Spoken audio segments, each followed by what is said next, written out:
What's happening, everybody? It's Sean with Reactions to the Classics. And today we got a reaction to Pat Benatar's Top 10 Songs. Brought to us by a friend, longtime supporter, and patron of the channel, Doug. Thank you, Doug. Appreciate you. Appreciate all the patrons who make this thing go. If you'd like to support us in any way, check out that Patreon link below or the Patreon link on the end screen. We couldn't do it without him. I think we only have one Pat Benatar thing up, a battle with John Cougar at the time. John Cougar Mellencamp, a song that they both did. I don't think we have anything else up with Pat. I'm familiar with Pat. I'll kind of get into that. I'll just weave it through as we do this reaction. But if you know anything about her, she is an American singer and songwriter. In the U.S., she has 2 multi-platinum albums, 5 platinum albums, 15 Billboard Top 40 singles. In Canada, she had 8 straight platinum albums. She sold over 35 million albums worldwide. She's a 4-time Grammy winner. I'll get into that as these songs unfold. And she also got put into the Rock and Roll Hall of Fame, finally, in 2022. And I'm familiar with Pat because when I was growing up, I was born in 1971. So when I was young and just really starting to get into music, like really young, she was the only female rocker I knew of. There might have been a few others out there. You need to talk about Joan Jett and, you know, the Runaways previously that Joan came out of. But I mean, Pat was kind of the person out there, the woman out there flying the rock and roll flag. So I thought that was cool. And I can't imagine the stuff she had to go through because of that. But Doug has put together a lot of great top 10 lists on this channel, but he said this is the most difficult one, or toughest one that he's probably done because she has so many good songs. So the music will not be in the video, but check out the Vimeo link below so you can listen along with us. Let's kick it off with Helter Skelter from Precious Time album in 1981, her 3rd studio album. Doug said, I know the Helter Skelter remake is a deep cut, but it's one of my all-time favorite songs, and I like her version, which, if you watch this channel live or come into our live streams, you'll know that I am not ever a fan of Beatles cover songs, but if anybody can do it, Pat can do it.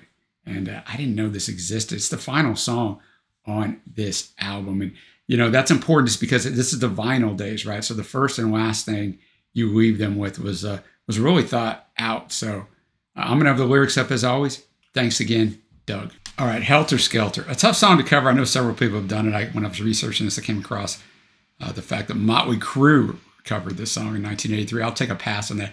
I thought Pat did a good job on it, right? It took me a little while to get used to it. Obviously, it doesn't have the instrumental and guitar punch that the Beatles have, but the Beatles used a ton of studio techniques as they were doing at the time. And even though this is years later, Pat wasn't going to have that kind of resources at her disposal or time to cover this. So I thought you could understand the words more than Paul's. Obviously, the Beatles one just has so much power just all the way around in it. But, you know, it was definitely a acceptable cover. Next up at number 9, we got You Better Run from the Crimes of Passion album in 1980, her 2nd studio album. It's a song originally by the Young Rascals, released all the way back in 1966 that reached the top 10. I thought it was interesting. This was the lead single, went to 42 in the US and appeared on the soundtrack to the 1980 film Roadie. But the next song released is going to be Hit Me With Your Best Shot, which may or may not appear later, but probably the song she's most known for. That's what I would say, but we'll get into that discussion later because I could be wrong.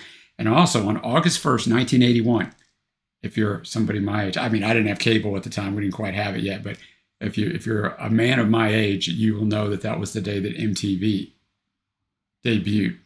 The video for this song was the 2nd one ever played. Of course, Video Killed the Radio Star by the Buggles was the first, and that's famous. But this was the 2nd video ever played because Pat made a lot of videos before the advent of MTV, and she was one of the only females doing that. All right, You Better Run.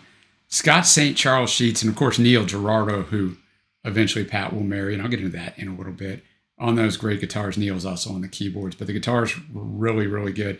You could tell there were 2 of them on there kind of dueling to a certain extent, and Pat made a song that I'm not familiar with the original in 1966, but I know the sound of that time, and she kind of made it her own, which she's really good at when she covers songs. That's one thing I will say about her. Most artists aren't necessarily, but you really feel like it's her song. Felt this way here. I think her attitude comes through in the song in a really good way. Like she delivers it in a way that, you know, you really believe it. I never heard this song, and obviously I never heard the cover to Helter Skelter. And I know I've heard several of them on here, but I figure I've heard most of them, but I'm not sure. I'm not sure about this one. Little Too Late from the Get Nervous album in 1982, her 4th studio album, 2nd single for her to reach the top 40. It was written by Alex Call, a songwriter and musician who was the lead singer in the group Clover which the great Huey Lewis was also in that group. In an interview, Alex said, I wrote that around the same time I wrote 8675309. Yeah, he wrote that song too. I was really angry at a guy who'd been playing lead guitar with me who would split to go play with somebody else.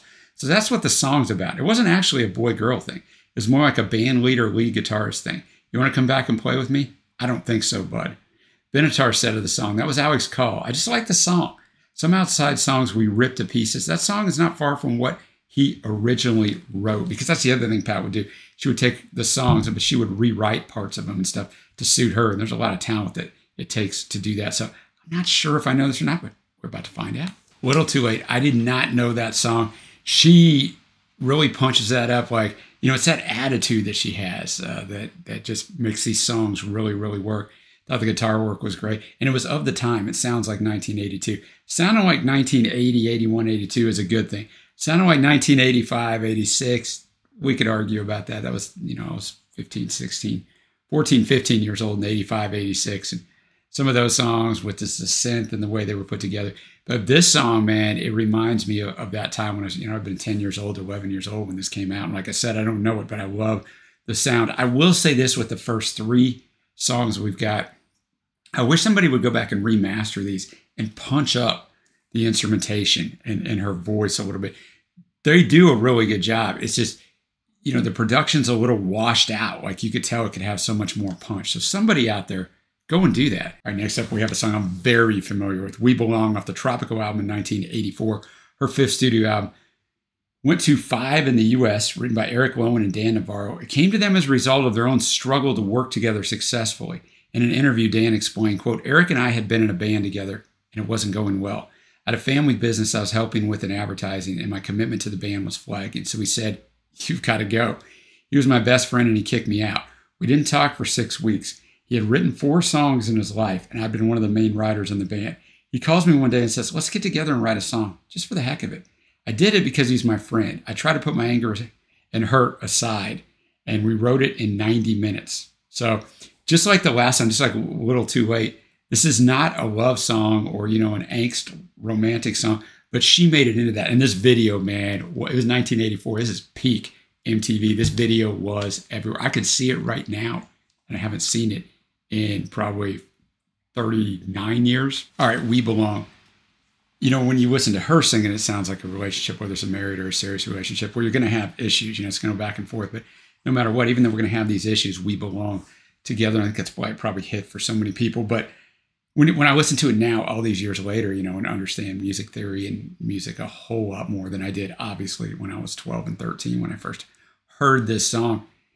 The build on this song is just fantastic. Neil's guitar work on here, but also the drumming. But the way they build into the chorus, and as soon as the chorus, just right when she's about to start, the instrumentation kicks up, really a guitar percussion interplay. It really sticks in your head. And then as the song goes on, when the last part comes in and we get those backing vocals of almost sounds like childlike vocals, it could be her remix. It's not credited on the official credits, but that builds it up too into this like just, revolving, perpetuating thing. So it's really, really smart song arrangement, as well as just a really good song. All right, coming in at number 6 off that Get Nervous album in 1982, we got Shadows of the Night. It's a song composed by D.L. Byron explicitly for the 1980 film Times Square, which tells the story of 2 runaways in New York City. The song did not make it into the movie, and his own record label rejected it, claiming the song was, quote, not commercial enough. So it was covered in Germany, and this artist hit big with it. And I think a country artist or somebody else covered it that didn't really hit big. But the most famous version, of course, is Pat's here. It's the lead single from this album. It reached number 3 on the U.S. mainstream rock chart. She did well in those charts, top 15 on the Hot 100 and in Canada, and top 20 in Australia. It garnered her 3rd Grammy Award for Best Female Rock Vocal Performance in 1983. And she did work on the lyrics a little bit. But the interesting thing is, D.L. Byron would not give up any publishing rights to any of the 3 artists, and all 3 of them, the 2 I mentioned before, and Pat, reworked the lyrics a little bit. It's very rare that those publishing rights won't be given up, because a lot of times the artist says, well, okay, then I won't record the song at all. But he stuck to his guns, so I guess good for DL. Shadows of the Night, just a really good song. The instrumentation punched up. Pat at just peak form. This is another song I can mention with the first 3 songs in this countdown. There could have been punched up. It needs to be punched up more production-wise, because when this song was out on the radio, man, it rocked. You could turn it up, and it just sounds, you know, kind of washed out. Not in a bad way. It's still a good song, but I'm telling you, if you've never heard this song, the power of it is much stronger than that because the instrumentation is great. Pat sounds great. You didn't have that issue on We Belong because it's a different kind of song, and it was a few albums later, so you didn't quite have that production issue. All right, to the top 5. We got Fire and Ice off the Precious Time album in 1981. Lead single, 17 in the U.S., 4 in Canada, written by Pat, Tom Kelly, and Scott Sheets. It won Benatar her second Grammy Award, so they'll be a little bit out of order because the list is not sequential, remember, for Best Female Rock Performance in 1982. I'm not sure if I know this song. Fire and Ice. Neil is not only on guitar with Scott Sheets, but he's also playing a 12-string. That's what gives it that unique sound in a few of those places. But I knew this song. That's why you saw me nodding once we hit the chorus. I don't know this song greatly.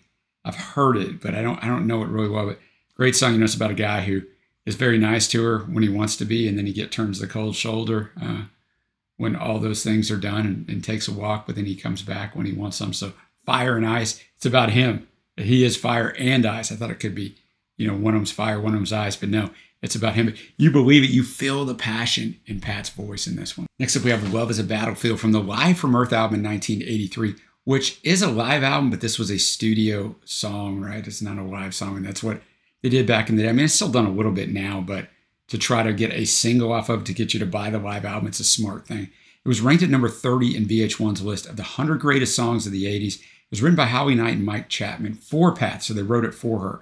Initially as a mid-tempo song, after some exploration with drum machines in the band, because we were all doing drum machines in the 80s, guys. Producer Neil Girardo decided to make it an up-tempo song. It was her second U.S. million seller, and is tied with We Belong, which has already appeared at number 7 on this list, as her highest charting single in the U.S. It topped Billboard's mainstream rock charts for 4 weeks and peaked at number 5 on Billboard's Hot 100 in December of '83. It reached number 1 on the Australian singles charts and remained there for 5 weeks, becoming the 11th biggest selling single of 1984, since some success overseas. You don't see much success in the UK. It did reach 17 there, but you don't see many of her songs get real high there. Netherlands went to the top of the charts. This won her 4th consecutive Grammy for Best Female Rock Performance. And the video is very famous. You know, Pat was really helped by MTV, but she was helped not because, you know, she was a female on MTV, which helped a lot of females throughout the years. She was helped because I think she put fantastic videos together. She really did. And this one was one of the first ever to feature the use of dialogue. Philip Bailey's I Know was the first, but of course Pat's was more popular. The scenes featuring dialogue, including the opening argument scene between Benatar and her father, in which he shouts at her, "If you leave this house now, you can forget about coming back." And the scene when the club owner harasses the taxi driver, causing her to scream, "Leave me alone" at him. So I tell you that because if you're of my age, I tell you that and you're going to all of a sudden remember that. I didn't remember the club owner and her yelling, "Leave me alone," but I do remember that part with the father, right? And I do remember that. So it's crazy how these videos stick in your head 40 years later. Love is a Battlefield. I know this song very well, but you know what I'm struck by now, listening to it all these years later and understanding once again what I, of course, didn't understand then as a very young kid. The production on these are absolutely fantastic. Her with the spoken word, bringing it in, but then her kind of call and responding with herself, you know, mixed a little bit to the back, is fantastic. And it starts right off with the chorus. It's the first song we've had that's done that for her. A technique that I always talk about. Neil Young does a ton on his songs back in the day, and then brings you into the song. You just feel it. And then Love is a Battlefield, and then there's that pause where the music almost stops, and then you get that really precise acoustic with some percussion in there. It's brilliant the way it's produced, man. It's so well done. All right, we're to really hallowed ground here. Top 3, we got Heartbreaker from the In the Heat of the Night album in 1979. Her debut was the second single released after the first, If You Think You Know How to Love Me, failed to reach the U.S. Billboard Hot 100, which then was already scary, right? You're already on the verge of being dropped and not getting a second album, even if you had a multi-album deal that you signed originally, because there were so many outs for the record company. So it's really like the second one's got to hit or I'm in trouble. It proved to be her breakthrough single, reaching 23 on the Hot 100 while spending 4.5 months on the chart, the 4th longest of all her singles, and I'll get to the point of that in a minute. Reached number 16 in Canada, 14 in New Zealand, and 95 in Australia. VH1 ranked it the 72nd best hard rock song of all time. Written and composed by Jeff Gill and Cliff Wade, the song had been first recorded by English singer Jenny Darren on her 1978 album Queen of Fools, and Benatar adjusted the original lyrics, as I always talk about. As such, references as A to Z and Moonraker would have likely confused American listeners, so she took songs and reworked them. So I definitely know this song. Let's get it. Heartbreaker, just a fantastic rocking song. Scott and Neil on the guitars again, and the drumming on here by Glenn Hamilton, fantastic as well. This one's really well produced too for a debut where, you know, you're not going to get the same kind of backing from the record company and money that you're going to get once you have some success. But I mean, not the master production job. And I wanted to point that out because when I talk about how well these later songs of hers are produced and put together, understand that's not to protect Pat. Sometimes those things are done to protect the artist because the artist is not exactly up to par, and it elevates them. With Pat, it just accentuates it because she's fantastic, man. What a great vocal performance on this one, man. I knew the chorus. I didn't know the rest of the verses, you know, but I knew the chorus. It's so iconic. All right, we're up to number 2. We got Promises in the Dark from the Precious Time album. Album opener, second final single. She wrote the song with her guitarist and, of course, future husband, Neil Giraldo. It deals with trials and tribulations of past relationships and how they affect the one you're in now. They were dating when they wrote the song, and Neil said in an interview, that was a song that Pat started first. He actually says Patricia. I mean, I start probably 93% of them, and she'll jump in after I get started. But she actually started writing that on an airplane. Then she put some words together, and she said, here, try to do something with this thing. Actually, she slipped the words under the door of our music room in this little house we had. We wrote that, I think, in 1980. Even though we could have put it on the Crimes of Passion album, we ended up putting it on Precious Time instead. But she put the words under the door because she was too embarrassed to let me see the words face to face. Then she had a little bit of an idea of a melody, so I took that little bit of what that was and I wrote it on piano in our little music room. My favorite guitar I had in the room at the time fell and busted while I was writing and busted the top of the neck off of it. So it was like a curse. And then we went on to record it. We had everything but the last verse. And then I wrote the words for the last verse in the studio while we're recording it. So that's how that one goes. I don't know if I know this song. It doesn't sound familiar, the title, but I very well might once it plays. Promises in the Dark. Neil is on the guitar. He's on a synth. You've got somebody else on the piano, Alan Pasqua. The drums by Myron Grombacher are fantastic. This song, I think I know this song maybe a little bit, maybe not. I don't know. The tempo change, like there's very few artists that could pull this off, male or female. She comes in singing like she does not need any instrumentation. Like her voice is fantastic on the slower parts, and then she can come right in and rock it at an extremely high level, obviously, as well. There's very few artists in the history of music that can pull off that, and especially inside of a song, but pull that off, period, and sound that good on both. I mean, even on Heartbreaker back in '79, they took all the instruments out, and she had that little a cappella part there for like 3 or 4 seconds. It was fantastic as well. But this song is kind of like the epitome of why she's such a great singer. Like this sums it all up in one song. It's a very well put together song, start to finish. Well, we're to number 1 on Doug's top 10 Pat Benatar songs. And could it be anything else? It couldn't be. It's Hit Me With Your Best Shot off the Crimes of Passion album, written by Eddie Schwartz, who said he came up with the title of the song after attending a pillow punching therapy session in Toronto, but stated that the title was to be taken metaphorically. Second single reached number 9. That shocks me that someone reached number 9 because this song was everywhere. I remember that on the Billboard Hot 100, becoming her first top 10 hit in the U.S. It was also a top 10 hit in Canada, although the only other country it charted in was Australia, where it reached the top 40. But what I was talking about earlier, when I was talking about like year-end charts and stuff that I'll get to later, this is number 46 on the year-end chart in the U.S. And the year-end charts, when you look back like years ago on these charts, like on songs that you remember, and you go, oh, wow, this song only hit number 9. The year-end charts are really what's important, not really your peak, because that means it had longevity. And for back then, we were all listening to the radio. That was it. There was no streaming. So this song was everywhere, and you remember it, and you think it should have went to number 1. But 46 on the year-end charts, very high. She also performs the song in the 1982 movie Spring Fever. It sold 1 million copies. And I don't know if this is still the case, but in 2022, she told USA Today she'd no longer perform the song in protest of mass shootings in the United States. I live in the United States. 2024 mass shootings have not slowed down any. So I would assume she's not performing anymore, but I didn't look that up to find out. Hit me with your best shot. How could this song have not just been a long-standing classic, right? It is so, so good. The guitar-bass riff that goes through the whole thing just makes it so recognizable, gets you fired up. She delivers it with great attitude. The songwriter also said that he hasn't been to a therapy session since then, so it's just interesting, man, that he wrote this off of the pillow punching therapy. But man, she is at peak. Like I said, the instrumentation is just spot on, and you just feel her attitude. You got to have an attitude, man. You got to have a certain like confidence about you to be able to really deliver this song, and she sure could do it. Wow, great pick for number one. And with that said, we'll get to my favorite tracks. Now, Hit Me With Your Best Shot was a great pick for number one, but I don't really know if it had been my number one. It probably would have been, but I say that because there's so many great tracks on here. Honorable mention, A Little Too Late. Faves are going to be Shadows of the Night, Fire and Ice, Heartbreaker, Promises in the Dark, and Hit Me With Your Best Shot. Don't get me wrong, I also like Love Is a Battlefield and We Belong, and I know those songs really, really well, and sometimes it'll make you put them as your faves, and sometimes you've heard them so much they won't be your faves. In this case, they're not on my faves, but I do like them. I just like the rocking version of her a little bit better, but she does a fantastic job, as I mentioned earlier, on both.